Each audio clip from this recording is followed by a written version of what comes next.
Good evening, metalheads and hardcore kids. Welcome to Metal to the Core, a podcast about metalcore, deathcore, hardcore, and so much more. I'm your host, Kevin to the Core. Here with me is George the Giant. Yo. Vicious Vinny was supposed to be here, but he had the Schmitz. Yeah, a little bit of a Schmitz. He had the Schmitz. He had one too many tacos from Taco Bell. The bean burrito. Bean burrito, the chalupas. Man, poor guy. May he rest in beans. I was trying to come up with more puns, but I couldn't think of anything else. It was great. I mean, that's all you really need, some refried beans. Yeah. So what we do here on Metal to the Core podcast is we literally do that. Just talk about specifically metalcore, hardcore, deathcore, post-hardcore, mathcore, essentially anything with metal, but also with the suffix of core in it. George, I know you're more into post-hardcore and whatnot. Yeah. As I lean more towards mostly deathcore, but specifically mathcore and whatnot. So, kind of an update on the podcast of why I've been having all these special guests. I guess that's going to be like the legitimate way of the podcast now, just like a revolving door of co-host. Felix, Flex Felix, whenever he can, when his schedule coincides. Just Eric, whenever he wants to chime in on something specific to him, like what we did on last week's episode, which coincidentally was the Halloween episode, but we had technical difficulties. Then we continued part 2 of Halloween, and then now I got you, George the Giant, on this one. So what we're gonna do here is talk about, like we always do, the bumper music, the user submission by the band Dead Like Juliet. Oh man, I didn't get where they're from. Italy. I did get where they're from. Italy's. The band is called Dead Like Juliet. This post-hardcore band. Their song for the bumpy music is called Unwanted off their Stranger Shores album from 2018, which is funny because, okay, George, you heard it. You're listening to it now. Yeah. And audience as well for the bumpy music in the beginning and the end. And again, guys, you can send us your user submitted music. Please be unsigned or at least get the consent of your record label. Send it to metaltothecorepodcast@gmail.com or any of our social media, Facebook, our Facebook page, our Instagram, which is Metal to the Core Podcast, and Twitter, but on Twitter it's MTTC Podcast. Metal to the Core Podcast is way too long. Yeah, which is annoying, but whatever. So, George, you're listening to Unwanted by Italy's Dead Like Juliet. What are your thoughts on that right now? I really like it. It had an interesting intro, which was very slow for probably the first 30 seconds, a minute of it. And I was like, oh, this is going to be the bumper music. This is a little different. And then it just kicks into high gear and does not stop. I think that's the real intro. Yeah. That's the real intro. I feel like that was more, especially because it was a YouTube video that I was watching of it. So I felt like that was more just part of the video, the aesthetics, building up a scene for it. And the video is fantastic as well. I don't know if you saw it. No. Wait, I did, but it was just to listen to it. So I saw a bit of the video and then I just put it in the background. Well, I saw a bit of it, and then I saw a dude getting beat in a chair, and I was like, I might pay attention to this a little bit more. And it got a little interesting. But yeah, and the gang vocals in the middle of it are just nice. Yeah, of course. So I want to get into that, because I know you're kind of a bit of a newbie with metalcore. Yes. For a 2018 release, and let's say, at most, they worked on this album in 2017. At the latest, the late 2016. This still sounds really dated. Like very early metal, not even early metalcore, but like late 2000s, maybe early 2010s. Like literally it feels like 2010, 2011 metalcore. The gang vocals, the strange dynamical changes, and there's something about it that feels like party rock. That it gives me vague reminiscence of like old school Every Time I Die. That it literally feels like party core rock, but mixed with their brand of metalcore. A little bit. I mean, it does have a similar vibe to what I would listen to in 2006, 2010-ish. Yeah, that's what I'm saying. But the lyrics are a little more, I guess you could say, darker. So it's kind of like mixing that more, and I hate using this term because it's wrong, but the emo term to it. Yeah, the emo core. Emo core. Yeah, so like Poison the Well. Yes. maybe early Atreyu and stuff like that, because Exactly. they were emo of after like bands like Thursday. Oh my God, who's the other one? Man, I'm really blanking on a bunch of like really early emo core bands. But post them is what essentially is the movement of post hardcore, and it's that of like emo lyrics but sounding heavier. Exactly. And then the predecessor, no, the successor, because it's after that, is a lot of metalcore bands started doing that as well.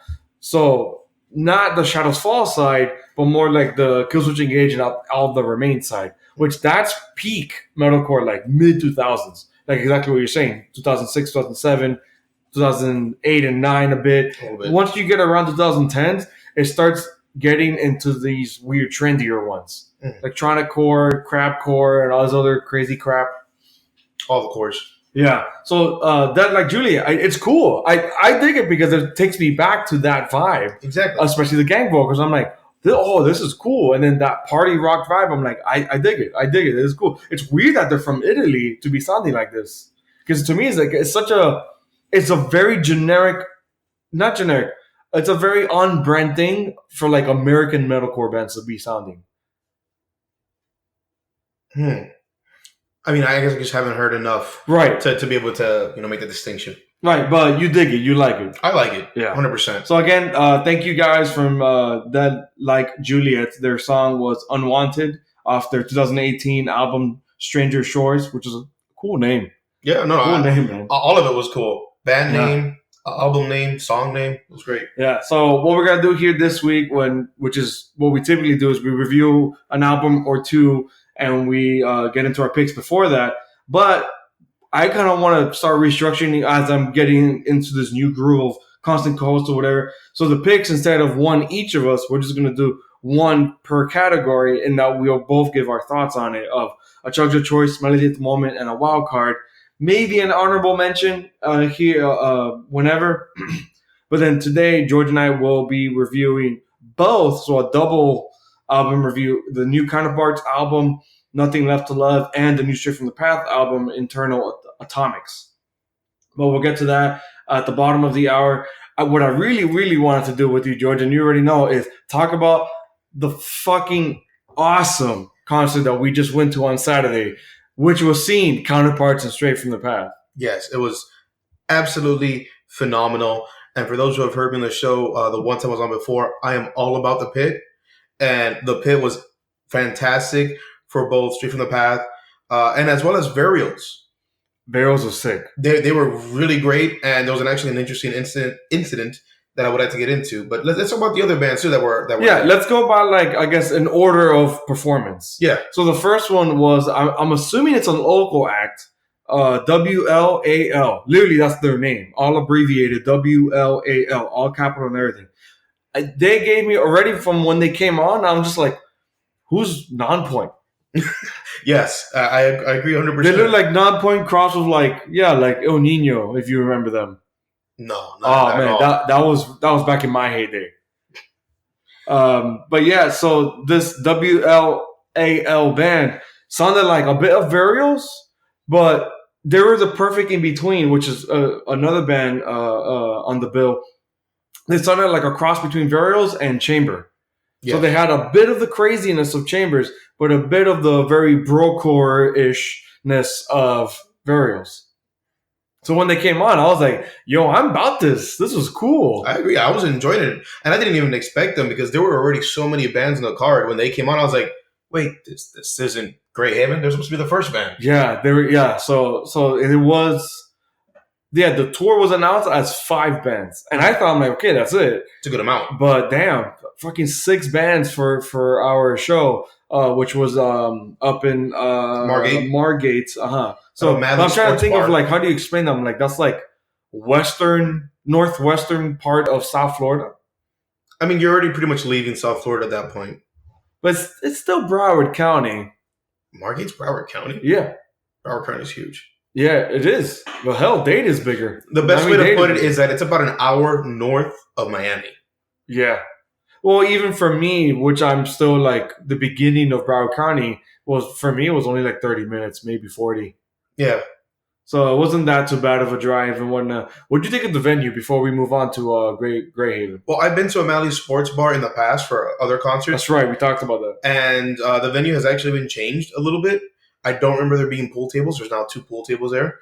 And now there's no chairs or tables. There's no chairs or tables. I mean, I think there are chairs and tables, but they had them put somewhere else. Oh, okay. So they Because- still do the bar and grill part, maybe not when there's a show. Yeah, yeah. I think that's how it is, and they just moved it because I think they've come to the understanding that for these types of shows, people are going to be moving around, and there's Right. no point in having tables. And chairs. especially for pretty prominent, bigger name-esque bands like in the hardcore scene of like Straight from the Path and Counterparts. Yeah. Hell, in Varials too, you're going to garner some audience as well.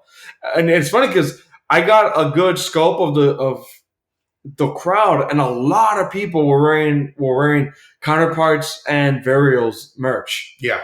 Either whether from that merch table there at that show or elsewhere. And I was like, cool. I'm like, that's a cool vibe to be having out of the hardcore show of fans of the bands playing, which is always cool. Yeah. So let's move on to, I guess, essentially the actual beginning of the build of the tour lineup, at least, is Greyhaven. I'm a fan. They've been a pick of mine. They were actually their newest single was my last week's pick, which was a match that should be fired or some shit, whatever, some like really long ass title. Where I am a fan of that crazier stuff that plays with like the dynamics of like tempo and volume and screaming and singing, but it's specifically when it's well done and more cohesive. So like bands like Sixth from England, and I would describe Greyhaven as the American counterpart to Sixth, but with a bit more melody and a little less mathcoreness. So when they came on, I already knew, I'm like, this group, like this crowd was not going to be so acceptable to them. And I'm kind of half right, but you could tell some people were kind of grooving to most of their like grooviness in some songs. Yeah, because they, like you said, they do have a bit more melody than some other mathcore style bands and everything. There wasn't as much chaos. And even me, who I'm not always a fan of that type of music, I found portions of it to enjoy myself too. And of course, I did find other portions where I was like, this is not for me. I need a drink. Yeah. And I would walk back to the bar. Yeah, the singer, I guess it's like a gripe with the band overall, not just them live. The singer does tend to hit like a higher scope, and when he goes up too high an octane, and it's like that's a little ear piercing and a bit much for when like the band is going hard and then you hear the singer like still clean singing, right, and he borderline screeches. So it's like that's a little strange, and I know for a fact that's more of not only a technique but a style choice. And again, especially on record, it works for the most part. But I know certain songs it kind of doesn't, and especially live, when you're especially in a hardcore show setting, people are going to be completely turned off by it. And I understood that. I still enjoyed them. They still impressed me live to the point of, holy shit, they sounded like they do on record. I was not expecting the singer to be doing both harsh vocals, high screaming, low screaming, and incredible clean singing, all in the span of like seconds. Yeah, I will give that to him, to the lead singer. His vocals were amazing. He was all over the place, like you said, but he kept it in control, and it did sound nice. Yeah, I think it sounded awesome as well. I'm here double checking where they're from. I didn't want to get it wrong. I knew it. Damn, man, I should have not second guess yourself. Second guess myself. Yeah, I knew they were from Louisville, Kentucky. Yeah, they're Kentucky boys. But what record company? Equal Visions Records. I forgot who else was on there. Man, I don't remember who else is on that same record label. But yeah, that was Greyhaven, the official start of the tour lineup. They were cool. A bit mixed from the crowd, a bit mixed from even our group of friends that were there as well. So then after them was the one that I kept laughing. Yes. Throughout the whole show of like, people are going to be blown the fuck away by Chamber. Yeah, you keep saying people are not ready for Chamber. They're not, because it's a hardcore show, and then Varios, Straight from the Path, and Counterparts, you kind of already know what to expect, what to get from them. Mhm. Chamber, especially that they just got signed by Pure Noise, just released a new record, and they're now just getting into more prominent tours. They're not in the zeitgeist of like hardcore community just yet. Mm. Especially that they're not like your daddy's hardcore band. So Chamber is this newer flavor in town of, especially the Pure Noise record bands, of it's more mathcore, but thrown into this blender, they mix in grindcore and hardcore, and it's a bit of all over the place, a bit almost low budget sounding, but I still think that the band does come in a very cohesive manner and just rocks the fuck out with their balls out, man. I think that's the best way to describe Chamber. Yeah. When they came on, George, what was your first impressions? Well, because you kind of kept hyping it by saying people are not ready for this. So I was like, mentally, it's like, what am I going to be expecting? Because I hadn't heard of them beforehand. And when they came on, and they started off with their first riff, and they started going into it, and I was like, okay, I can see where this it meshes with the tour, because they do have that hardcore feel to it. But Right. you are correct. They kind of have a little bit of that wildness, that chaoticness to it, which I'm not necessarily a fan of, but they mixed it in with the melodies and everything else. And I was like, okay, I can enjoy this. Not a whole lot of melodies from Chamber, though. No, there were few and far between. To me, that's what I loved. And it's actually what you're saying about that chaotic aspect. That's why I love them. Yeah. And I was the most curious for them because, like how you were saying, like how I was hyping them. I was kind of hyping them in my head myself. I was like, there's no way they could replicate that chaos live and still keep up with, like a whole set list worth of songs. And they did. Yeah. Even though they only did like 5 or 6 songs, including some of their, singles from they only have one actual legitimate record, which they had to like re-release, like an EP's worth of songs plus new songs, which is like pulling, ripping, tearing, screaming, some shit like that, off for the Pure Noise Records debut. But the songs like Vessel, which is to me, which I actually believe was actually even a pick of mine on this very show. So they're relatively, I'm not going to say new, because for all we know, they've been around 5-10 fucking years trying to break out. But as far as their actual breakout, they're relatively new in the scene. Yeah. And in the know. And I think you have a point there where a lot of music in the scene is starting to lean more towards the chaos and, throwing stuff into a blender, but making it mesh. At the same time, it kind of feels that's the way the scene is going now. Yeah. Replacing Every Weakness. That's actually another single that was actually, I think, their debut music video once they were signed by Pure Noise Records, which that fucking music video is fucking chaotic. That song is amazing and chaotic. It's awesome. And I love that shit. So Chamber was the first one that literally blew people away, due to like expectations and just the timing of the lineup of people arriving and stuff like that. Yeah. So it was just the perfect one to get people ready. And mentioning arriving real quick, there were a lot of people there from the very beginning for the first local intro band. I was worried I was going to get there late, and you guys, because you were ahead of me with other group of friends of ours. Yeah. And I was like, bro, like I can't believe they're already there, because I was trying to get there with Fernando and stuff. Waiting for him, his ass to get here to my fucking house. But yeah, so when we got there, I was like, man, like we made it just in time for even that opener, that abbreviated band to come on, WLAL. So, and I'm glad I got to witness that. I'm glad, we got to talk shit much more, whatever. And of course, about the bar. Yeah, which was great. Great seats. Yeah, it was great. And the layout of O'Malley's in Margate was just so strange, because the bar goes around the bartender, but in specific chairs or seats, I mean, you literally have a perfect view of not only the crowd, but the stage. Yep. Which is awesome.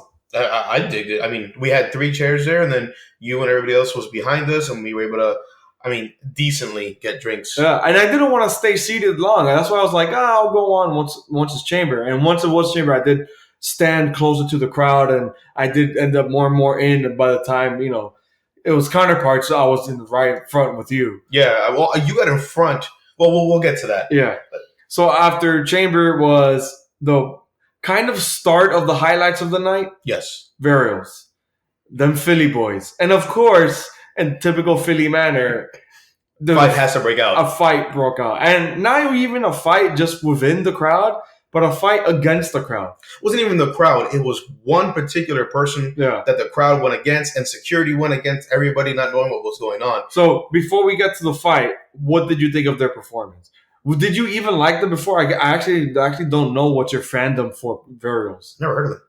Oh, okay. So I talked about them on the podcast, but yeah, it has to have been episodes that you were not on. Yeah. But Varials is, I've said it before, like very barbaric brocore, and almost to the point of like it's almost like dumbified barbaricism. Like it's just crazy. It's almost made just for the mosh pit. Yeah. So I'm telling you, it's very brory. So when I saw them live and I saw the singer, which I believe is Matt, I was like, holy shit, he's this scrawny Hispanic from Philly. And I'm like, what the hell? How does that voice come out of that body?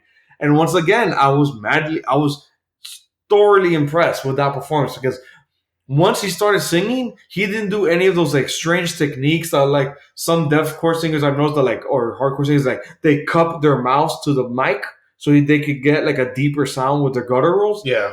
But he did do that technique where he basically face planted the mic. Yeah, the mic was so you could tell that certain screams that maybe didn't hit the octave that he needed to, he basically used the mic to just, bring it in more, and then you get more sound from it.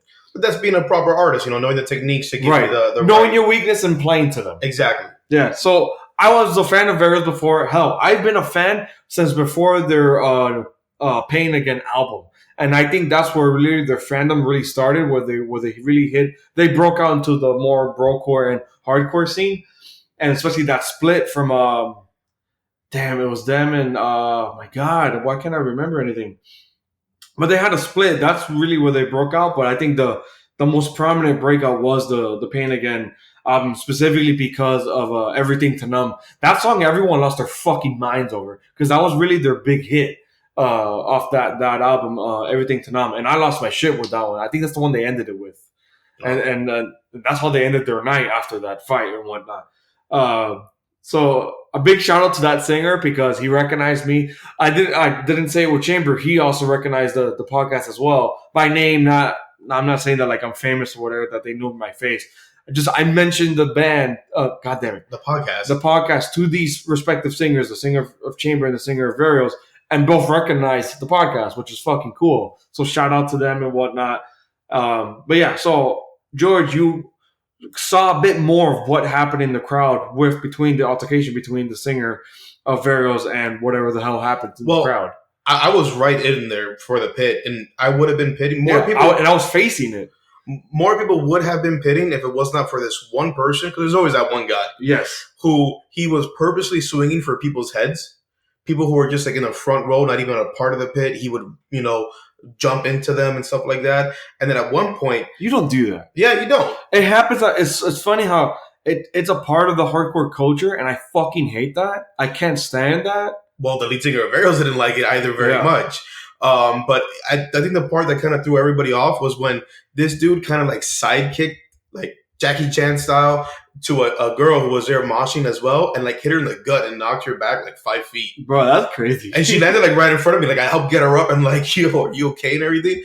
But at that point, it was just everyone got upset and they kind of just like tackled him down.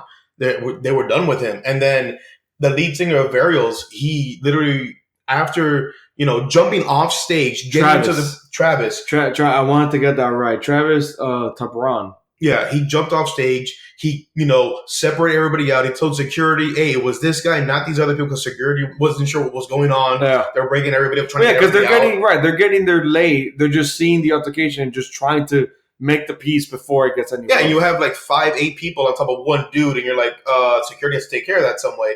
So Travis went ahead, broke it up, straightened everything out, but then he was upset. He got on stage, he was like, you guys shouldn't have let it get this bad. Yeah. And I felt bad. I was like, he's right. Because, this is our scene. We should have taken care of it. But after that, he went back into it. And, dude, they went harder than I even thought possible after that. Yeah, especially the because that was another review that we had done on the podcast, which is funny because Travis, the singer of Varios, recognized even quotes from the podcast, which was awesome. Yeah, I like fangirl out about that. That the new album they introduced much more melody and much more dynamics into their music, so it's still very broy, it's still very heavy Yeah. hardcore, but they did much more atmospheric stuff.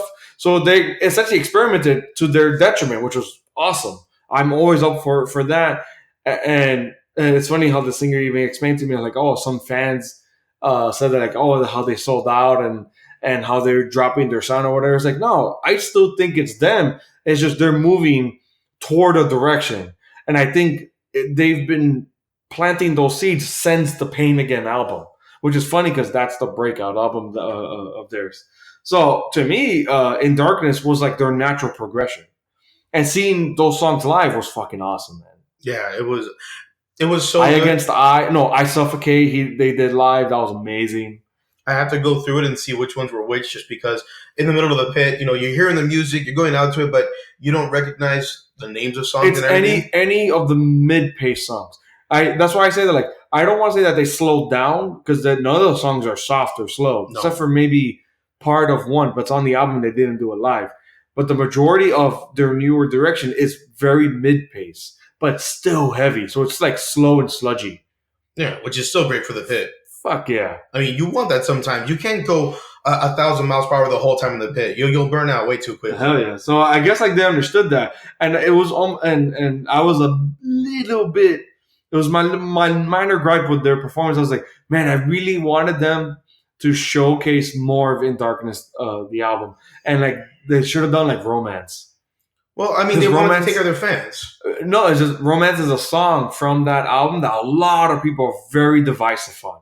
Because a lot of people are saying like, oh, you're just trying to sound like Deftones. And I'm like, I hear the influence, but it's very much Varios. It's just a slower, more melodic Varios. But it gets heavy with that bass. Oh my God, that bass slaps in that band. I'm going to have to hear it. I'm going to listen to it. It's you dig it. You dig it. But yeah, so let's move on. So, of course, the co-headliner of the night, and I believe for most of our friends, they said that they stole the show. Yeah. Vicious Vinny was one of them, saying that he absolutely loved Straight from the Path live. So they're from New York? Yeah, they're from Long Island. Yep. Long Island, New York's Straight from the Path. Crazy, awesome alternative rock mixed with rap rock hardcore. Yeah, it was a lot of things put it together. Yeah, but that's what they've always been. Essentially, that's what Straight from Path has always been, and then they've never denied that from themselves or their audience and fans. And it's cool how they've like, especially in the latter albums, since I want to say Subliminal Criminal, they've just embraced it.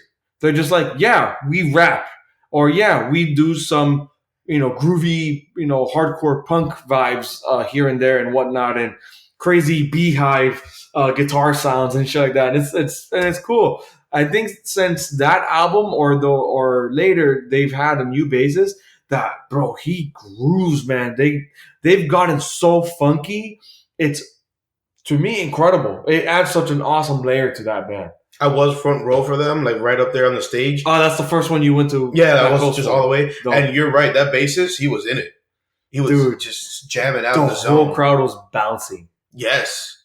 No, but I loved it because, and before I mentioned that, the lead singer was just chilling at the pool tables by us in the beginning of the day playing pool. I don't want to get that wrong because I know his name and I'm blanking on it. Right but I'll say this while you're doing that. I love the way he controlled the crowd because after the Varials incident, everyone was still feeling a little bit off with the fight and everything. But man, he grabbed the crowd, pulled them in, and everyone was just jumping around and bouncing, and it was a really great performance. Andrew DiGiario. So Andrew. Andrew from Straight from the Path. Yeah, him being around this was so funny. But I did like that he did that bit of that crowd control of like, hey, come here, like forget the pit, like come here, get closer, just dance or whatever. We're all here together to have a good time, enjoy yourselves, enjoy some music, whatever. And I love the way he put it, just like, oh, that asshole's gone anyways. Yeah, exactly. It's like, we can all, because it really is because of him. There's a big division in the pit and the front and everything like that. Yeah. After he was gone, you could tell the concert really got underway. Yeah, it was awesome. It was so cool. Straight from the Path to me was like they were like at 100% hyped times 11 from beginning to end. I don't know how the fuck that band maintained that much energy the whole fucking time. I bought merch. Yeah. I loved it so much. I went and I bought that the Lighthouse shirt that was not black. So I was like, yes, and I bought it, and I got a free CD with it. I was mad because I wanted Straight from the Path merch for years. Again, I've been a fan since before Subliminal Criminal. I'm actually not even remembering if that's the name of that album. I know it's a single. Man, and I hate it when I get that kind of stuff wrong. But yeah, and then everything I wanted for most of the merch, not just Straight from the Path, it was not available in large. Oh, that sucks. Yeah, so I got like I couldn't get a Chamber shirt, so I got a CD and I got the singer to sign it, which was awesome. Yeah. I wanted the Straight from the Path, like the light. No, I didn't want the Lighthouse one because I didn't like the style. But I didn't remember what I wanted now, and I know it wasn't available. But I got the neon green Burial shirt. It says "In Darkness" in the back. Yeah, I got it as well. I loved it. And of course, Val, my fiance, she hated it. She's like, never wear that around me. And I'm like, whatever. There's already a ton of like hardcore band shirts that I don't wear around her because she doesn't like them. So it's funny because I've worn them around you, George. Like my Wage War, the tie-dye one, she hates it. Why? Every time I wear it, people love it and compliment it. Yeah, it's a great shirt. Yeah, I'm just whatever. She's a hater. And speaking of Wage War, that was, I believe, the first and only time I went to O'Malley's. And it's when I saw a Wage War headline. I honestly can't remember the band I went to see there. Must have been that good of a time. Oh, yeah. Anything else you want to say about Straight from the Path before we move on to the main headliner? Because I'd say Straight from the Path was the co-headliner because I think they played for the same length as Counterparts. Yeah, I would say a co-headliner. And again, he controlled the crowd to set them up for Counterparts. So, I mean, it was fantastic, and I really wish I could have found the lead singer after the show to have him sign my CD, but I didn't. So, hopefully they'll be around again. Yeah. So I've been a fan of Straight from the Path since Anonymous. And then they really rose to prominence for me and also in popularity since Subliminal Criminal. So I was saying the right album title. And then Only Death is Real is a great fucking album. Wow, so they've been around for a very long time. Yeah, and then today we'll review Internal Atomics. I didn't know they switched record label. That's crazy that they were on Sumerian for so long. Oh wow. Yeah, and I like Sumerian Records. They're now on Unified. I call it Unified. It's UNFD. I call it Unified, but I've heard bands like literally just say UNFD. I'm like, dude, that takes way too fucking long to say. Yeah. Yeah, so Counterparts. I just want you to start. What did you think of Counterparts live? And I told you, I was like, they're going to be fucking lit, so let's get to the front. Yeah, and I did stay back a little bit. I forgot what reason it was. I'm not sure if I grabbed another drink or I went to the bathroom or something. It's just when they start, the crowd goes wild. Yes, and as insane as the crowd was for Straight from the Path, it was even more for Counterparts. And I was trying to dig my way to the front, and I already saw you front and literally center. Yeah. As close as you can possibly be. I mean, you could have shaken hands with the guy. Yeah, I got sweated on by Brendan Murphy. It was crazy. And I was like, dude, come on, man. Well, I mean, what is he going to do? Like, towel down? Right, yeah. And it was just, I liked his banter. I have to admit, it was such a cool, intimate, hardcore show, man. I loved all the singers' banters, but Brendan Murphy's was just he kept the crowd going and laughing and bro, his hype, we didn't even talk about when he guest vocals on the songs that he guest vocals for, the songs that he got vocal respectively for Burials and Straight from the Path. Those songs were so hyped. Yes. The crowd went wild when he would come on the mic.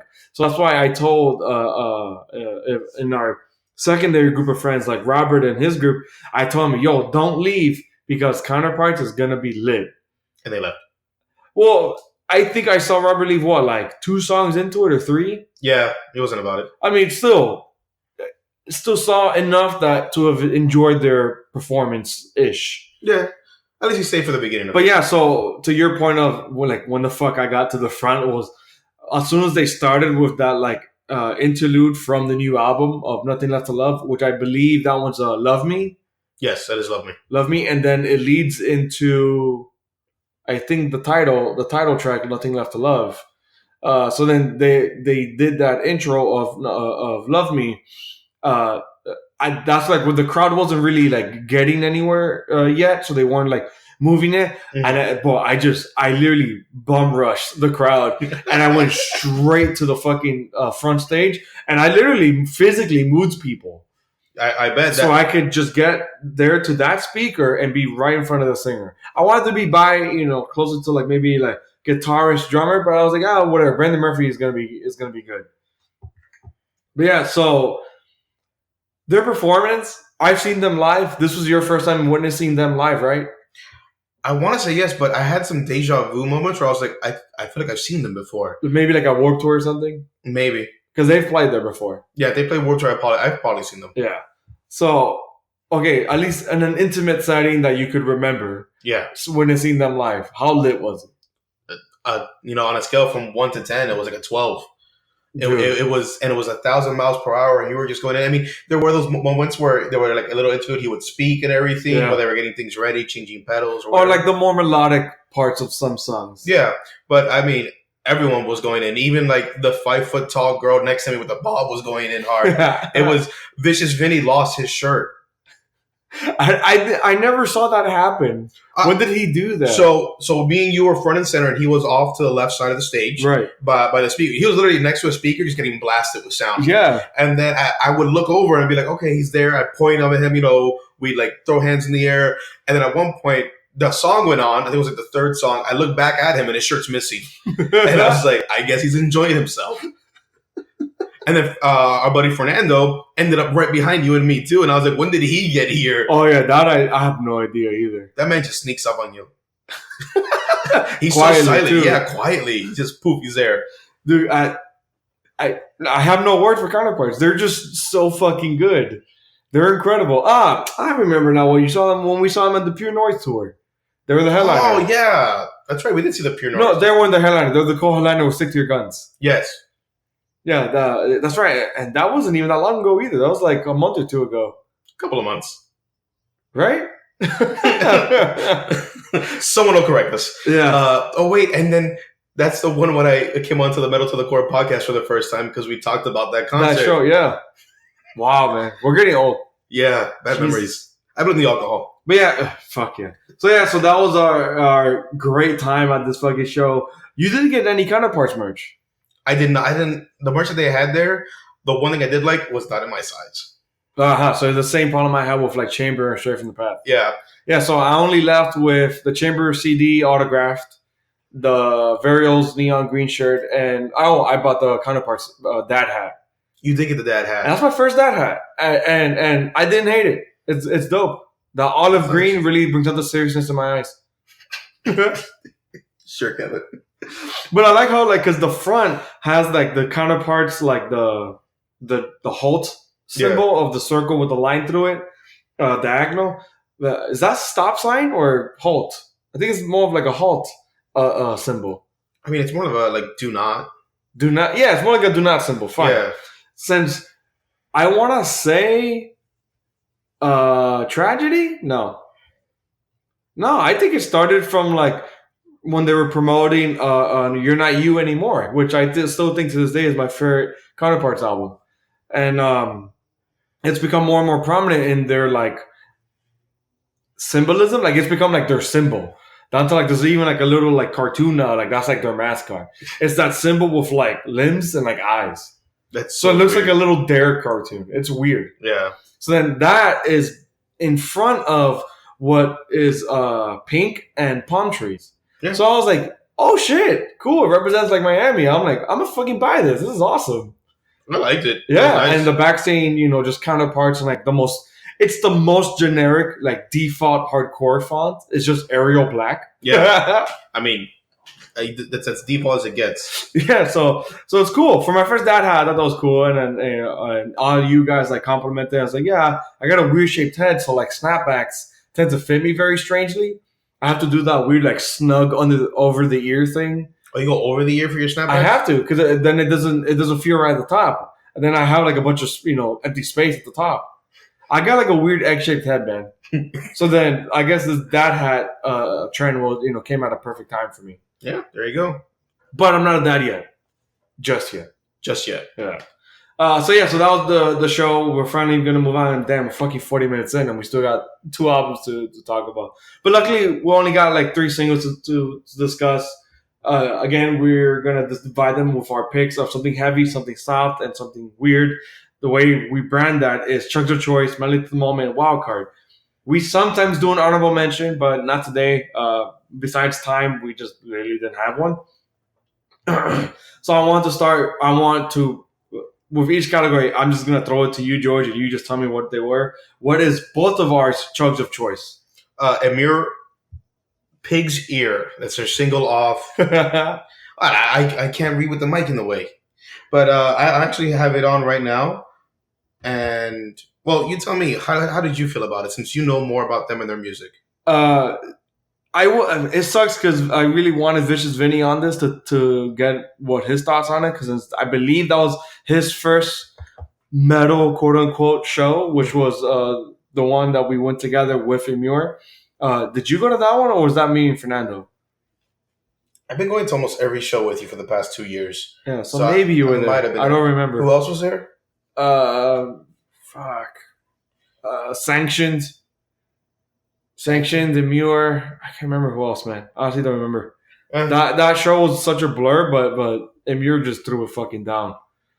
Amir is, and I kind of like it the way it was described, where they're not the most tech savvy. They're not the most, technical or progressive or forward thinking. They're literally just utter brutality of this brand of, I want to call it new metalcore, where it's new metal because they have this like hip hop vibe, maybe vagueness of some kind of rapping, but it's just barbarically heavy. Especially since Danza's guitarist Joshua Travis joined the band. Since Look at Yourself. Since before that album. It's that White Cover album. I can't remember now. I'm pretty sure it's Look at Yourself. So it's Josh Travis really adds this fucking insane other layer of heaviness to the fucking band. It's that sick guitar tone. And he's this big black dude that he's so intimidating, but he's such a fucking nice guy because I met him and he hugged me. It was fucking awesome. Just because I had the last Danza album and I wanted him to autograph it. That's fantastic. But yeah, so Pig's Ear, it's funny. It's like 2 minutes long, which is awesome. I fucking love short and heavy and straight to the point songs. And it's one of my favorite YouTube comments right now where they posted the song, George, Pig's Ear, and someone's like, it's too short. And Frankie Palmieri, the singer of the band, literally replied, good. And I'm like, that's awesome. That's how you reply to people complaining about the length of the song. I mean, of all things to complain about. For real. Dude, short and to the point. One of my favorite songs from Look at Yourself is Smokey. And that song is like 1.5 minutes, maybe 2 minutes. And they did a music video for it. So I'm like, what the fuck? Like you said, sometimes short, sweet, and to the point is all you need. Yeah. And this song definitely gets to the point, and it melts your fucking face off. What? That's it. That's what you think of it. So you like it? I like it. I thoroughly enjoyed it, and I'm thinking back to that concert. Was that the concert that your buddy Mark came as well? Nah, Mark would never go to. No, I'm trying to remember that concert. I feel like I went. Mark went with us to Periphery, Danza. Oh, that was great. Periphery, Dance Gavin Dance. You got Dance on the mind. Don Bracco. Oh, that's one with Felix came. Uh-huh. Don Bracco, that's another great band. But Amur's Pig's Ear is fucking great, man. Check that out. That's our Chunk of Choice. We're going to move on to our melody at the moment. George, tell us, what was our melody at the moment? The melody at the moment is Bring Me the Horizons. I might pronounce this wrong. Ludens? Ludens? Ludens? I literally think it's like Cockney, like London's? No, Ludens. Ludens. Fine, Ludens. Okay, cool. Fine. And I already know like half our audience are like rolling their fucking eyes. I'm like, whoa, these guys are talking about Bring Me the Horizon again. And yes, man, they're a great fucking band for like maybe 3 albums now. Since Super Eternal, the band has been great and experimenting and heading on this insane trajectory that other post-hardcore bands and other metalcore bands should really join because it's fucking great. So then now that being said, I want to give them the benefit of the doubt with the song, and then you reminded me that it's off the Death Stranding soundtrack for the game by Hideo Kojima. which is so funny to me since I don't care about video games.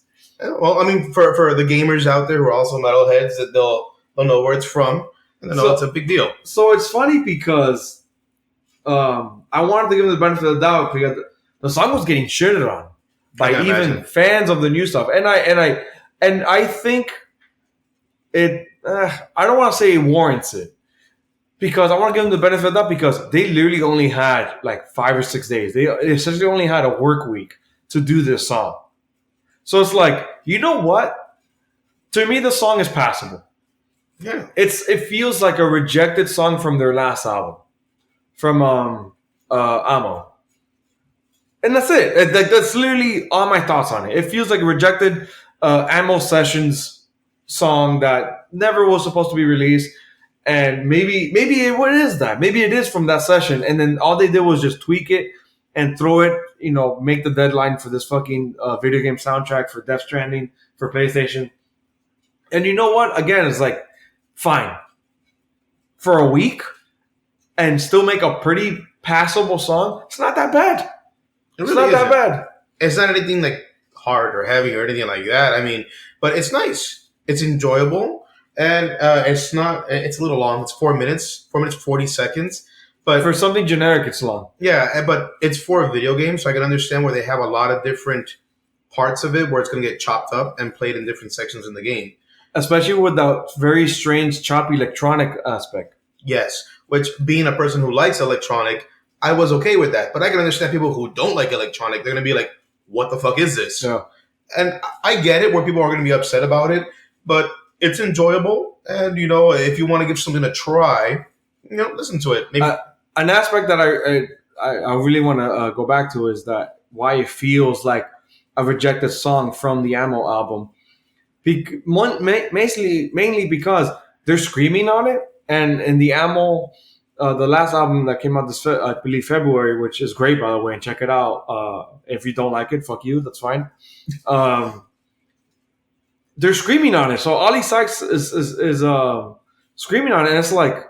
But it feels like very random screaming. It literally feels like the electronic synthy parts of the song where it literally just comes in and blares in your ear and comes back out. His screams are literally like old Super Eternal and previous. It's kind of like Count Your Blessings-esque screaming Ollie Sykes. And it's like for like a second or like a nanosecond and like comes back out. And then like there's clean singing and like really generic clean singing. But it's still good clean singing because Ollie Sykes is a great singer. But the screaming, and there's some like parts, especially in the verses, where it feels so hollow. That's what I'm saying. Like the song feels like half baked. It feels like it wasn't finished, and I feel like there's like a half an idea there, and that's why I kind of give it this passing grade of like, okay, fine. Like they only had a week, or maybe that of I'm imagining that it's a rejected song that they retweaked. Half-assedly, and then just threw it to Hideo Kojima and to just put into this fucking soundtrack. Yeah, and I mean, bands and artists and everything always make tons of extra music, extra riffs, extra little lyrics here and there, and it could be an amalgamation of all those things. And for all we know, in the context of the game, it makes a lot more sense. Maybe, but I'm not playing 80 hours to get to this song. I don't think it's going to take you 80 hours to get to it. The whole game is probably about 80 hours. Which would take me 160 then. Yeah, because you get distracted. Not only distracted, I take forever to beat games. Oh, no, in that case, it'll take you months. Okay, yeah. All right, so we're moving on to... We actually do have a wild card, but no honorable mention. And this is going to be really funny, a wild card. I actually was excited to get to it, and I'm glad I'm doing this pick with you, George. So you go ahead. What is our wild card? And you start with your thoughts. And it's kind of funny. I see why you're making me read these off because of this wild card. So the wild card is Era. You think I am worth $1, but I feel like a millionaire. And of course, I have to be a super long title for it. And again, I mean, it's kind of strange for this to happen, but I enjoy this song too. It's their metalcore version or the metalcore edition of a Queens of a Stone Age song. So it's their cover of a Queens of a Stone Age song. I thought that title sounded familiar, and I couldn't put my finger on it, and I just didn't Google it at work. It's from because I'm a big Queens of a Stone Age fan, and I think it's off their first album or second. I can't remember. Well, I remember it from high school, so it had to be their first or maybe their second. But yeah, I mean, I thoroughly enjoy it. It has a nice melody to it, and it just flows nicely. It doesn't slap you in the face with anything crazy, but it's just pure enjoyableness. Yeah, I was right. It's off Rated R, which I think is their second studio album. But so Era's version. Well, okay. Did you think they brought anything new to it, or if they did anything challenging for the song? So I think the nice guitar solo, about 2 minutes, 20 seconds into It's sick. it is absolutely beautiful. Yeah. It is just like a beautiful sunset with a hot chick like laying on a beach. Beautiful. I like that imagery. I know, because that's what I feel when I hear it. I listened to it 2 or 3 times. I just rewinded the guitar solo. I was like, but let's do this one more time. And I mean, as to something new, I mean, yeah, they definitely brought their own feel to the song. Now that I'm remembering the song from Queens of the Stone Age, it's not just a cookie cutter. Oh, let's go ahead and do this song by Queens of the Stone Age. Right. They didn't just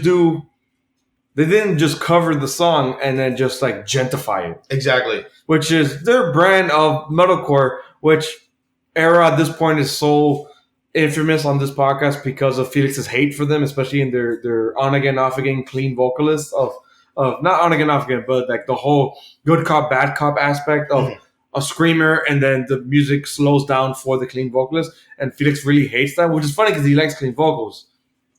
And I like it too. I don't mind Era to the point that I kind of really like Era.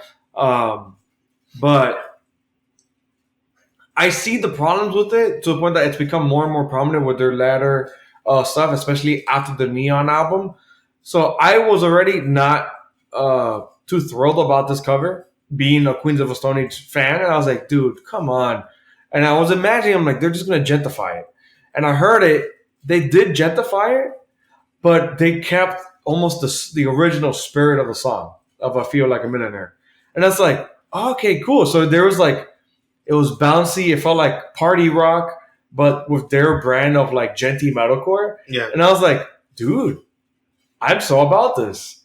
And then that breakdown at like a minute 40 where the guitar just goes dun, dun, dun, dun, dun, dun, dun, and it's like, yo, but it's like this flourish of like bright light. So it's not like a breakdown going heavy. It's a breakdown leading you somewhere, like into a tunnel. Yeah. And then there's like an open field. And it's like this like flourishes of lighter colors. And it's like, what the fuck is this? And then the solo kicks in. And that solo is like you said, like it's like a beach. It feels like a hot girl on a beach. It's like, what the fuck is this shit? Yeah, they really, I don't know how they did it, but they painted some vivid imagery with no vocals, just the music itself giving you feelings and emotions. And I thought they did a fantastic job of it. Even the vocals, when they do come in, they sound great. Yeah. And the vocalist, he did great. He did, I don't think there's clean vocals. So the clean vocalist, the bassist, is not doing clean vocals, which is cool. So it's just the screamer, the lead vocalist, I don't want to call it singing. He's just doing his brand. Yeah, his style. Like his style of his gutturals, but not too deep. And then his mids. I think he's at his mids the whole song. Maybe he'll like get to like a bit of a high, but it's only maybe during like choruses. And it's like, dude, this is cool. Especially like the give me some more, give me. And it's like, yo, this is cool. No, and I love when he comes back after the solo. at almost 3 minutes, about 250, and it's just this deep guttural like roar to it. Yeah. And then he goes back to like, "Give me some," and it's just great. It's cool. To me, if this is them hinting at a possible new direction for them, I'm all fucking for it, man.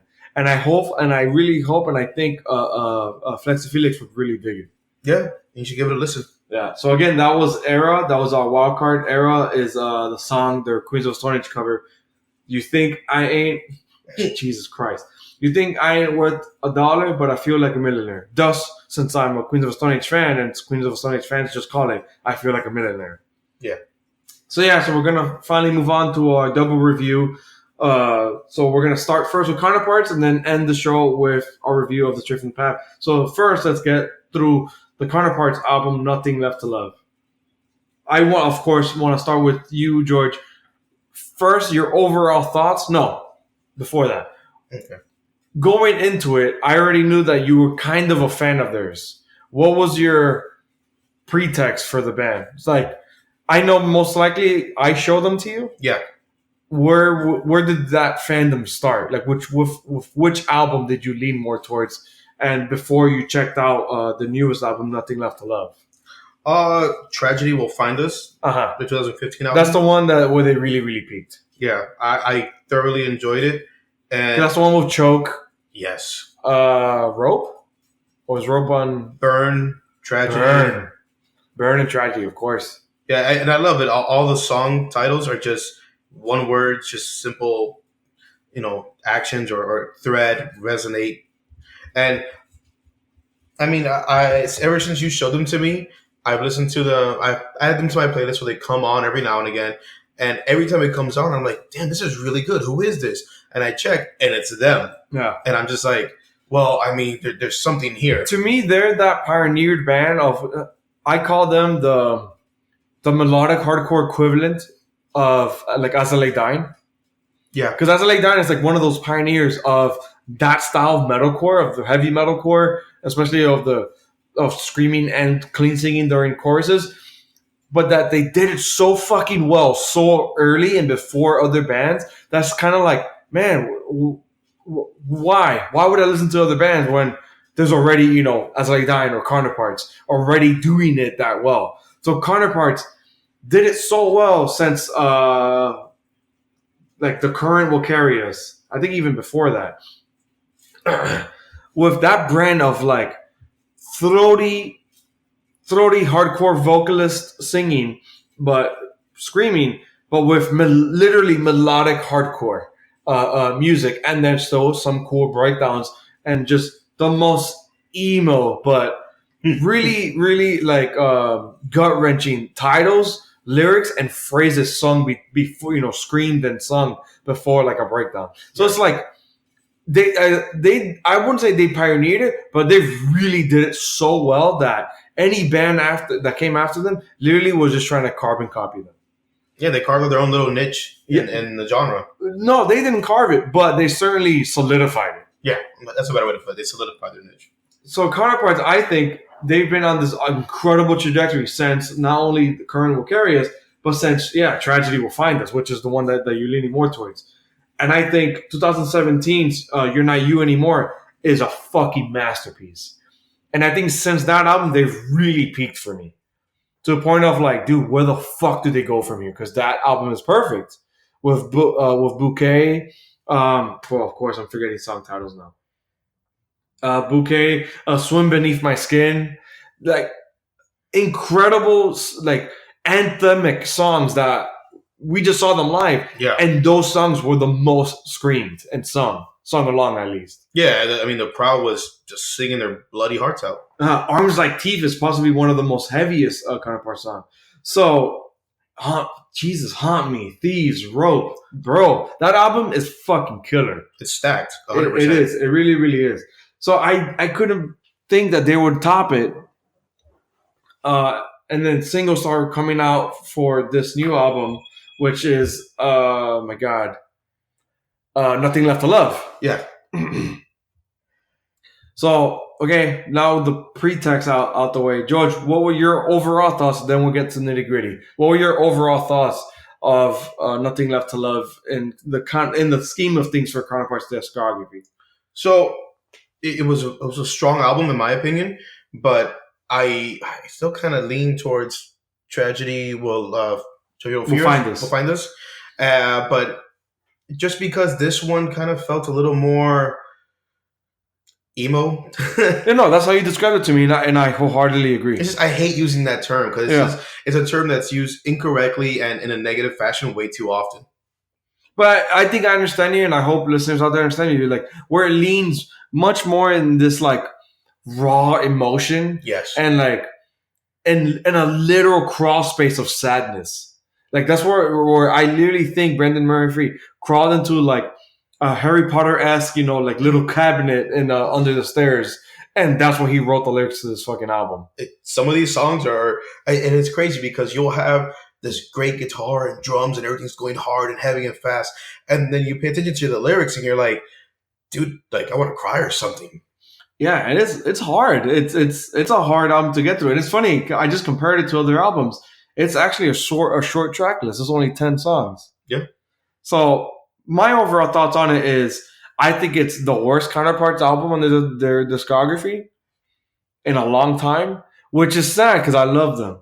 But with that being said, I still think there are some killer tracks on it. Yes. So saying that it's the worst Counterparts song still means that it's still good. So I still think it's a good album. I don't love it.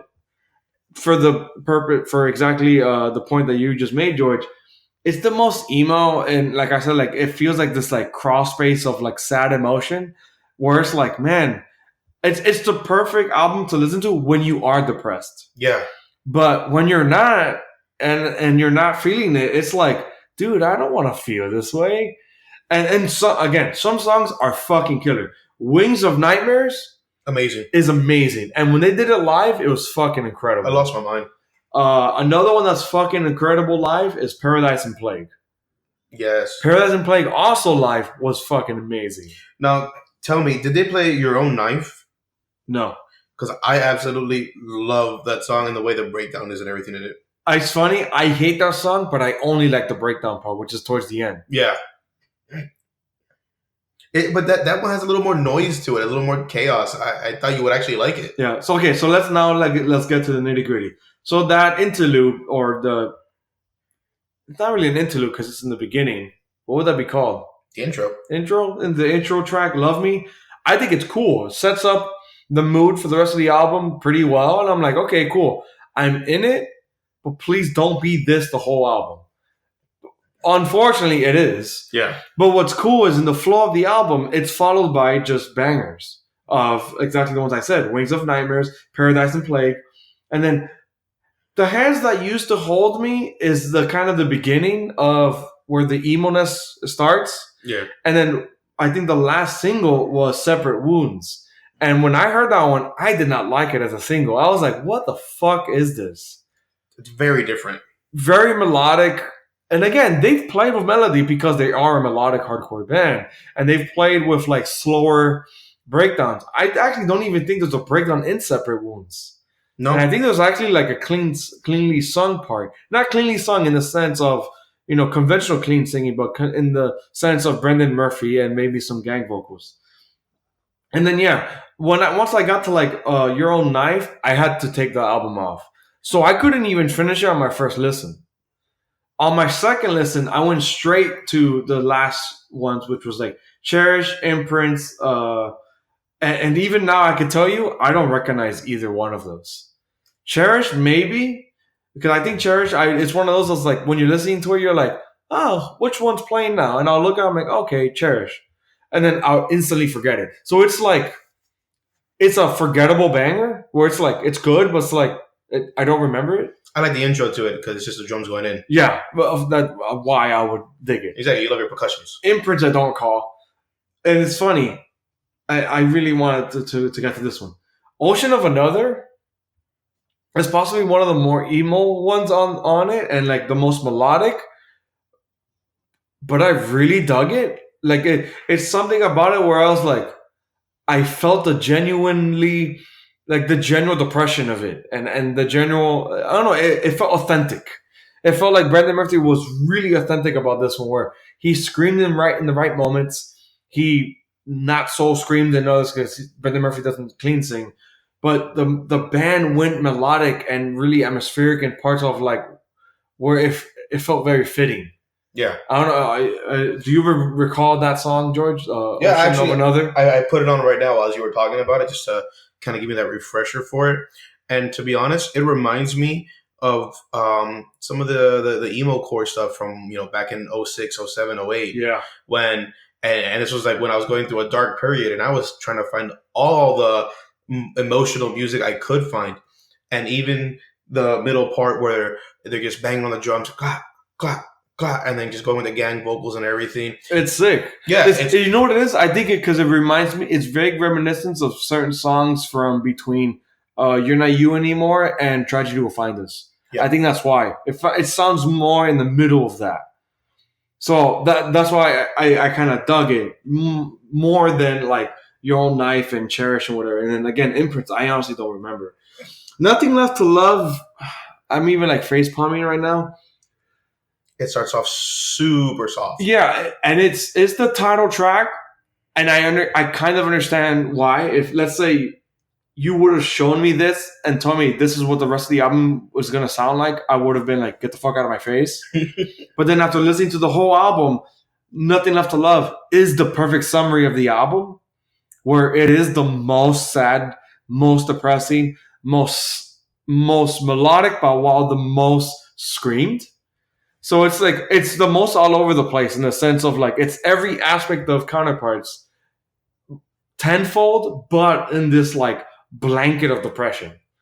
Yeah, because even his singing, since he doesn't really do. I mean, you say he screams, but I don't remember too much screaming it. It's more of like this emotional. I mean, like he gets like raw, really raw yes, with it. Exactly.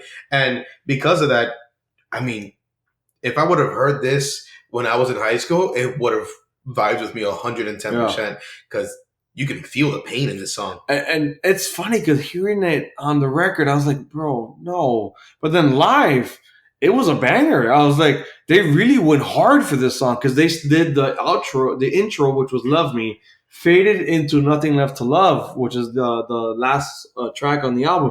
And I was like, yo, that together was so fucking cool. But then live, it was this added energy that's not on the record. And to me, it feels inauthentic. Well, it's just with the album, you're getting this raw emotional side where it's supposed to be like the culmination of the whole album. And this is like, you're left, after you listen to this album, you couldn't even finish it the first way through. Yeah. It's sad. When you're sad, this is your release at the end. This is your like, I'm done. And then. My bad. I didn't mean to say that. The Nothing Left to Love was not played live. Yeah. No, it's just the phrase. I forgot. It's the phrase. The phrase is a motif that's repeated throughout the album. The phrase starts. The motif of the phrase starts in "Love Me," and that's why I was like, yeah, go ahead. But "Love Me," they did absolutely fantastic. Like, yeah, that's why. And it's like, and it wasn't something that I dug upon listening to it. Yeah, because with live, it wasn't this culmination of emotions. It was, we're at a concert. Let's start us off. Right. They used it as their build-up for their performance. Yeah, because that was essentially, I think, their softest song. Yeah, so then, now re-listening to it and remembering now, I don't even like this title track. But it is, what I'm saying, it's the one that summarizes the album. And you're right. There is no screaming. Yeah, I was confusing it for Love Me. There's a little yelling and screaming, but it's not very loud. Like it's muted. You can tell that when they mastered the song, they muted it a lot to have more of the instrumentals pick you up with your emotions. Because again, I feel like this is an album that you go through it when you're going through like some bad stuff. You don't feel alone, and at the very end of it, you have this release, this cathartic release with this song. Yeah, I get what you mean. Yeah, because it does build up. It does climax. Yeah. And it just, boom, all that negative stuff is gone.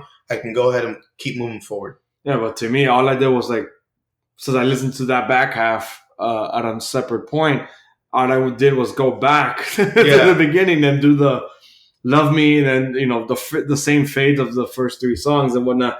And then I'm telling you, I there's a lot that I skipped a lot in this album, and it's sad because I love Counterparts and I wanted to love the album, but I couldn't get myself to love it. Again, it's still good. A bad Counterpart is still a good album. Yeah, 100%. Just not my favorite. Would you agree? Yeah, I agree. I mean, Cool. to me, I don't see it as your weakest just because I'm into this type of music, but you're better, you're more well adjusted than I am. Yeah. So me being a broken human being, I vibe with it more. I love that. That's the fucking episode title. I love it. Me being a bad human being. Nah, it's too long. I know, yeah, that's terrible. So fuck that album. Fuck depression and whatnot. Let's get into, fuck politics. Yeah. Straight from the past, Internal Atomics. This album fucking slaps. Like I already said earlier, I have been a fan since Anonymous and specifically Subliminal Criminals. George, when did you get into them? Was this another one that I had gotten you into? Yeah, this is another one you showed me. So, which was before Internal Oh my god, Internal Atomics. What would you say is the album that you leaned more towards? See, now I have to look that up because I don't remember the name of it. Yeah, and the worst part is Straight from the Path is another one that's like I don't know song titles that well, but I've recognized albums like the back of my hand like nothing. But Internal Atomics, I think like I've been saying that like since the addition of this newer bases, they've been leaning heavier and heavier on the politics stuff, heavier and heavier on the funkiness, and like the more. I kind of want to compare it to now where a lot of people compare them before, but they really are embracing this surface level of like they're like a modernized Rage Against the Machine but more punk, and it's like they denied it a lot, and a lot of the songs that veered away from that. But since Subliminal Criminal and after Only Death is Reason, no, Only Death is Real. God damn it. They've been really, really even more political, especially with the current political landscape in America right now and this and that. And it kind of calls for that. And then hell, which is funny because now Rage Against the Machine is coming back together for a tour next year. So this album and Straight from the Path in general kind of came in a very more prominent, politically prominent time. Yeah. To say the least. So Internal Atomics, I dug it. I think this fucking album slaps. I think this album is fucking great. Maybe it's a bit too much rap for my taste. But again, they've been doing that since Subliminal Criminal. And that's why I've been digging them more. So it's another one kind of like Counterparts where they're not the pioneers, but they've been doing it so well for so long that's just kind of like, yeah, but like, sure, give me more and I'm going to still eat it up. Just be good. Yeah. And they've been at it. I think Kickstart is on Kickback, not Kickstart. Featuring Brendan Murphy from Counterparts. I forgot. Kickback is fucking awesome. Ringleader is fucking awesome. First Will Be Last is fucking awesome. The main first single, Fortune Teller, is amazing. That's literally what I was just jamming out to. Because Fortune Teller is fucking amazing. I think that was the first single, and it's awesome. It is great. And they did it live, and I lost my fucking shit because it's so fucking good. And Fortune Teller is literally the beginning of where I started feeling, I'm like, wow, they're really embracing the doodling on the guitar and doing those weird like Tom Morello isms like in Rage Against the Machine. So I was like, dude, they're embracing it, and you know what? They're better for it. Yeah. I mean, if you do something and you do it well, why not embrace it? I'm sorry, I didn't mean to get to the nitty gritty. George, what were your overall thoughts on Internal Atomic by Straight from the Path? I absolutely enjoyed it, loved it. I think I played it for a couple days straight. Yeah, when it first came out. This was like my intro to workout. yeah. You can use this for working out. You can do this to driving. You can work to this. I mean, there are songs for everything in this driving, so you can feel gangster, but you can still headbang. Exactly. So I can drop the windows, blast the song in my hood, and I can bang my head to it. It's so awesome, man. Like I'm remembering now. First putting on what's the name of this one? Double Down. Double Down confused me because I thought it was, you know who I think it is now? At first I thought it was the singer of Varials. But then he's hitting this like other level that he doesn't hit. Matt Honeycutt. I'm pretty sure that's the singer of Cobra Khan. Yeah, I hit the nail on the head. It's the singer of Cobra Khan. So Cobra Khan is another brokecore band. So then this song makes sense with the singer of Cobra Khan on the song Double Down with Straight from the Path. That song fucking kicks. There have been multiple times that I start listening to the album on shuffle, starting with that song. Because it is so hype. It is so barbaric. It is so fucking savage that I have to start the album with that one, if it's not Fortune Teller. I don't know, man. That's a little hard to start with. I mean, you're just going at 1,000 miles per hour in your face, go, go, go. Because a lot of it and the rest of it leans more on the rap, more on the funk, more on the punk. So this one being heavier, and I think Actions Not Words is the same. No, actually, no. Actions Not Words is really fucking political. Yeah, and I actually think they did it live too, and I think it's another one that was another single. But he didn't talk too much politics while on stage. No, it was a lot about like individuals, so a lot of like individuality and stuff like that. So it was really cool. Yeah, I enjoy even his talking points. I was like, yeah, no, I'm with you. I agree with this. We're good. Any other favorites on the album? The First Will Be Last. I don't remember that one that too much. Actually, well, yeah, that was their last single before releasing the album. Oh, yeah, then I see why. Yeah, that fucking drumming is sick, man. I love that shit. Those like insane 16th notes. It's so to me, I eat that shit up for breakfast. Well, I mean, and most of my favorite songs are always with good drumming, just because if you have a great drum beat, and especially for the pit, that's what you need, bro. And when the drum beat really kicks into high gear with like a really dumbified, stupidly simple beat, but the guitar just sounds nasty, or the bass just this cool funky groove that it just rides that chord. But I eat that shit up. And again, it's because I've been a fan of Rage Against the Machine for so fucking long from beforehand that even a band that vaguely sounds like them, reminds me of them, but still does it well, I'm like, okay, cool. I eat that shit up, man. It's so good.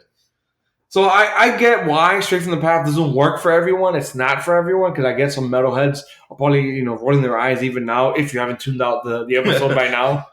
But it's great. If you like rap rock, if you like punk hardcore, but with some other brocore. some brocore, but like another like funky layer to it, dude, Straight from the Path is your in. And this album is a great way to start, and then just make your way back from this album. Yeah, and even if you don't like all those different things, there are definitely songs that do not encompass all of that. Right. So you can find a song here, a song there that you like, and then again, work your way back, and you'll find more stuff that you like. Yeah, like Kickback, featuring counterparts Brandon Murphy. Mm-hmm. That song is very much more hardcore. And then Fortune Teller and Ringleader are more very standard Straight from the Path of the rap rock hardcore. Yeah. Or rap hardcore rock? Rapcore? Rapcore? Nah, because that sounds like it's just rap. I don't know what to like really dub them yet, because they encompass a lot. And then like the one I said, like Double Down, is very barbarically hardcore. And it's awesome. Yeah, it's great. So yeah, I think it's funny because like now that we're positive on it, we're not going to nitty gritty that much. It's just... It is what it is. If you know what Straight from the Path is, you know what you're getting. Right. It's like a Happy Meal. Yeah. It's like you didn't expect it to be, what's the word? You didn't expect it to be earth-shattering. Exactly. It's not earth-shattering. But it's nutrition. Maybe not that nourishing, but... It's enjoyable. It's filling. It satisfies a certain palate. There you go. It satisfies a certain palate. Yeah. You know what? That could be episode title. Nah. No. I like being a broken man. That shit was funny. So we're gonna end it there. I didn't want to go that too much longer. Fuck, and we still went over an hour. But hopefully you're still with us, so you can catch us. So I'm Kevin to the Core. That's where you can find me on all social media.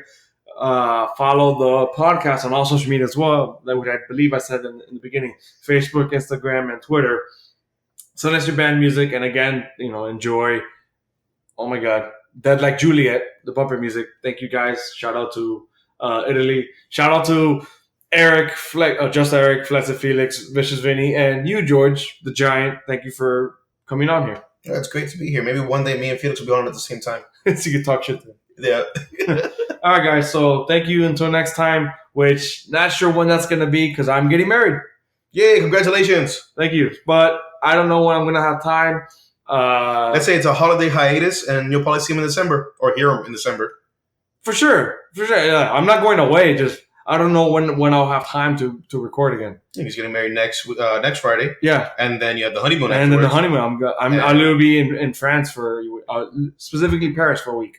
Yeah, so I honestly think not towards at least the end of November or the beginning of December. Probably beginning December. Yeah. And most likely probably with Eric, because there's a lot of heavier stuff coming out, Shrine of Malice and stuff like that, and I forgot what else, Left Behind. So there's a lot of cool shit. So check it out, guys. Stay metal.